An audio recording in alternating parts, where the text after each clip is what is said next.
Hello बच्चों, let's read the question. Question says if r1 comma r2 be the length of perpendicular chords of the parabola y square is equal to 4ax drawn through the vertex, then show that r1 into r2 whole raised to power 4 by 3 is equal to 16a square into r1 raised to power 2 by 3 plus r2 raised to power 2 by 3. First we see the key concept. हमें parabola दिया गया है y square is equal to 4ax.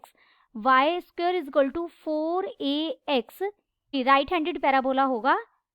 Positive x axis इसकी x axis होगी, यानी ये x axis के symmetric होगा. ओरिजिन इसका वर्टेक्स होगा.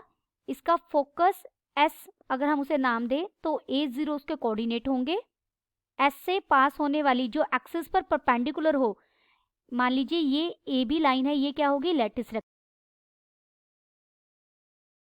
हमें इस पैराबोला की, ये कौन सा पैराबोला है? Y square is equal to 4ax. इसकी दो कोड्स दी गई हैं वर्टेक्स से. तो वर्टेक्स से और वो कोड्स कैसी हैं? वो परपेंडिकुलर हैं आपस में. हमने ये दो कोड्स ली और इनके बीच में यहाँ ये 90 डिग्री का एंगल है. मान लीजिए ये O पॉइंट है और ये R1 है और ये R2 है इसकी लेंथ. अगर ये एंगल थीटा है तो ये वाला एंगल कितना होगा? सीधी सी बात है, ये वाला एंगल हो जाएगा 90 minus theta. Let OA and OB be perpendicular chords such that जो OA है उसकी लेंथ कितनी है? R1. और जो OB है उसकी लेंथ कितनी है? R2. Suppose OA makes angle theta with axis, so OB makes angle 90 minus theta with axis. Therefore, देखिए हम A के कोऑर्डिनेट्स फाइंड आउट करेंगे. अब यहाँ पर A है, देखिए मैं इसे यहाँ रफली बना रही हूँ एक बार. ये O है हमारा पॉइंट, ये A है और ये परपेंडिकुलर है एक्स एक्सिस पर जहाँ पर ये हमारा फोकस है S. और ये हमें R1 दी गई है, ये एंगल हमें थीटा पता है. अब हमें जो A के कोऑर्डिनेट हैं वो ये ओरिजिन से ये डिस्टेंस होगा OS वाला, और जो Y कोऑर्डिनेट है वो ये लेंथ होगी यानी AS. अगर इस perpendicular line right angle triangle में हम OS by R1 find out करें, OS क्या है? बेस. बेस बाय हाइपोटेनस क्या हो जाएगा? Cos of theta. तो OS क्या आ जाएगा? R1 cos theta. और ऐसे ही इसी ट्रायंगल में अगर आप AS फाइंड आउट करेंगे, AS by R1 sine theta होगा, यानी AS आ जाएगा R1 साइन थीटा. तो A के कोऑर्डिनेट हुए A is equal to R1 cos theta and R1 sine theta. अगर A के कोऑर्डिनेट ये हैं तो B के कोऑर्डिनेट सिमिलर वे से निकालेंगे जो नीचे ट्रायंगल बनी हुई है. देखिए नीचे ये ट्रायंगल बनी हुई है O से यहाँ पर, और ये B पर सीधा गया हुआ है. और यहाँ एंगल क्या है? 90 माइनस थीटा. जब आप OS ये S वाला डिस्टेंस फाइंड आउट करेंगे, ये आपका हो जाएगा R2, क्योंकि ये R2 लाइन है. OB की लेंथ कितनी है? R2.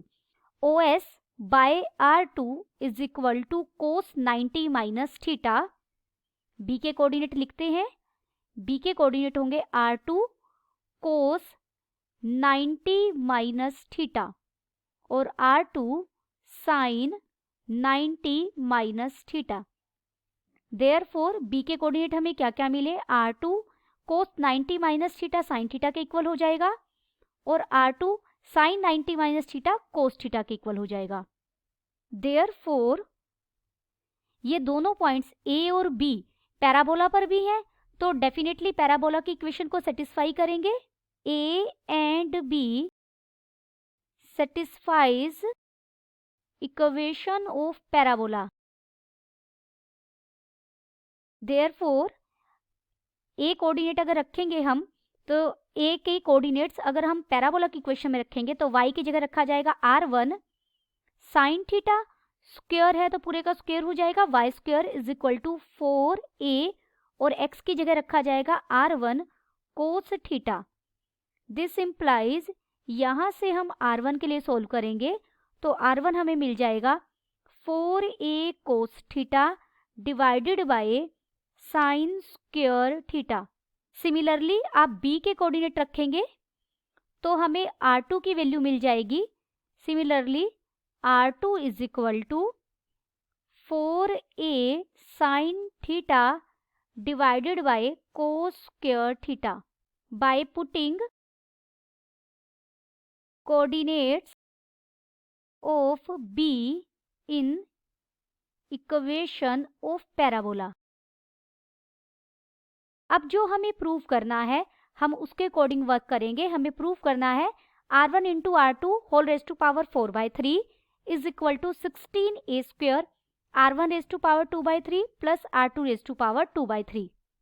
Now r1 raise to power 2/3, right hand side के अकॉर्डिंग मैं वर्क कर रही हूँ। r2 raise to power 2/3, r1 क्या है हमारा 4a cos theta by sine square theta, और इसकी पावर कितनी है 2/3 plus 4a sine theta, r2 की वैल्यू रख रही हूँ मैं, by cos square theta raise to power कितनी है 2/3।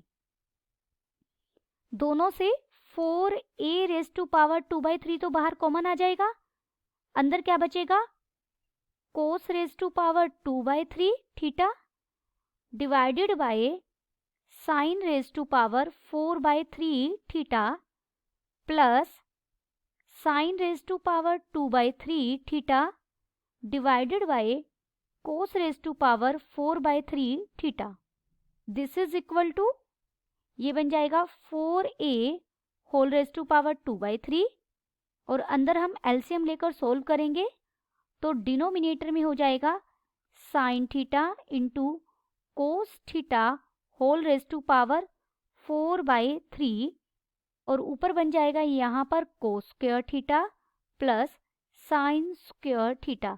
We know that cos square theta plus sine square theta तो हमारा 1 के इक्वल होता है, तो ये बन जाएगा 4a whole raise to power 2/3 divided by sine theta into cos theta whole raise to power 4/3। This implies, अब आप taking left right hand side ले सकते हैं। टेकिंग राइट हैंड साइड क्या थी 16a square into r1 raise to power 2/3 plus r2 raise to power 2/3 is equal to 16a square, और r1 raise to power 2/3 plus r2 raise to power 2/3 की value कितनी मिली हमें 4a raise to power 2/3 divided by sine theta into cos theta whole raise to power 4/3। This is equal to 16a square, और ये वाला बन जाए, ये अंदर भी बन जाएगा 16a square raise to power 1/3 divided by sine theta into cos theta raise to power 4/3। देखिए 16a स्क्वायर की पावर यहाँ 1 है और यहाँ 1/3 है, दोनों को बेस सेम है, पावर ऐड हो जाएंगी, तो 16a स्क्वायर की पावर हमें मिल जाएगी 4/3 divided by sine theta into cos theta whole raise to power 4/3। Taking left hand side, अगर हम लेफ्ट हैंड साइड लें, लेफ्ट हैंड साइड क्या थी r1 into r2 raise to power 4/3। This is equal to r1 की value रखेंगे 4a cos theta divided by sine square theta into 4a sine theta divided by cos square theta whole raise to power 4/3। This is equal to, इसे हम solve करेंगे, ये भी बन जाएगा 16a square by, denominator में एक एक पावर कट जाएगी, सिर्फ sign theta into cos theta, और पूरी की पावर कितनी है 4/3। Therefore, left hand side is equal to right hand side. Hence, R1 R2 whole raised to power 4 by 3 is equal to 16a square into R1 raised to power 2 by 3 plus R2 raised to power 2 by 3. Hence, we prove that R1 into R2 raised to power 4 by 3 is equal to 16a square into R1 raised to power 2 by 3 plus R2 raised to power 2 by 3. Hope you understood it well. Best of luck.